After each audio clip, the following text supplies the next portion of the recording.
everyone, this is Sarah with SewingPartsOnline.com and welcome back to our sewing mini-series. In episode 6, we're going to learn how to make these 2 tops. They're perfect for summer. They take about 10 minutes each and they only require 2 seams.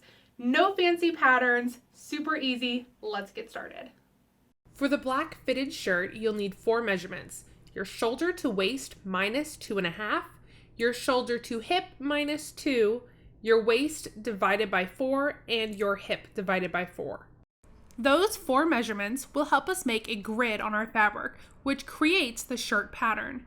Marking these grids is about 80% of the work, so try to just hang in there while we go through it.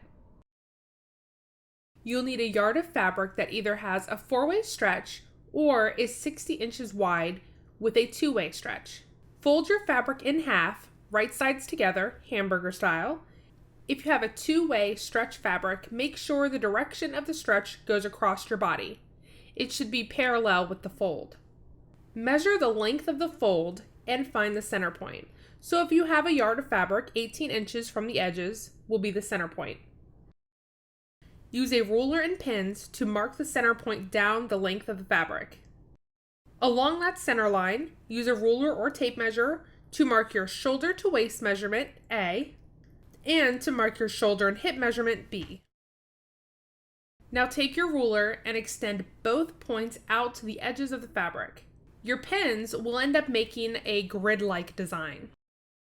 Take your waist measurement, C, and measure from the waist center point out and mark. Repeat on the opposite side and do the same with hip measurement, D. Now connect points C and D with your ruler. It should be a diagonal line and pin. And now you can see the outline of your shirt. Take your whole piece of fabric and fold in half along the center line. Measure 2.5 inches down the fold and mark. Measure 3.5 inches along the fold and mark. Now simply cut a little curve to make the neckline. If you plan to turn under your neckline for a hem, only cut about 3 inches instead of 3.5.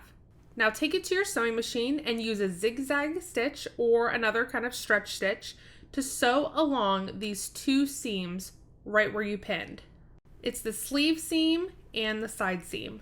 When you get to the end of the side seam, you can extend it down into the excess fabric for a longer shirt hem, or you can just trim the whole thing off.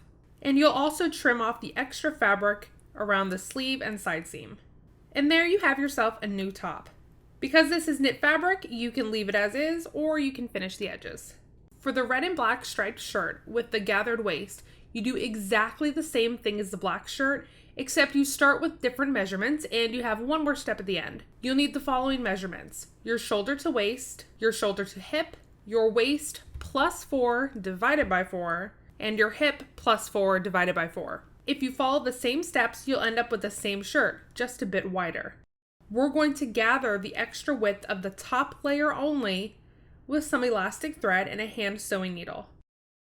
I'm going to gather about half the width of the front fabric. The amount you gather is totally up to you. Just make sure it's roughly about 2 inches above your waist measurement point, aka 2 inches above the line from the bottom sleeve to the bottom sleeve.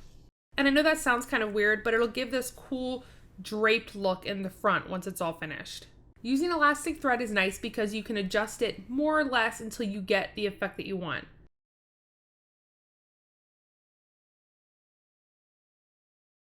Once you've sewn the elastic thread in one direction, double back on it and sew over it again for a little extra strength. Don't pull the elastic so super tight that it'll snap. It should have a little bit of a give. Knot the 2 ends together and you're all finished. Again, you can finish the raw edges if you want or leave it as is. You can adjust the hem length and sleeve length as well. So I hope that this was helpful. If you have any comments or questions, be sure to leave them in the comment section below. If you just want to come and hang out with our sewing community, be sure to visit us online at SewingPartsOnline.com, on Facebook at facebook.com/SewingPartsOnline, Twitter at SewingParts, Google+, Pinterest, Instagram, we're everywhere, and be sure to subscribe by hitting that button below for next week's sewing video.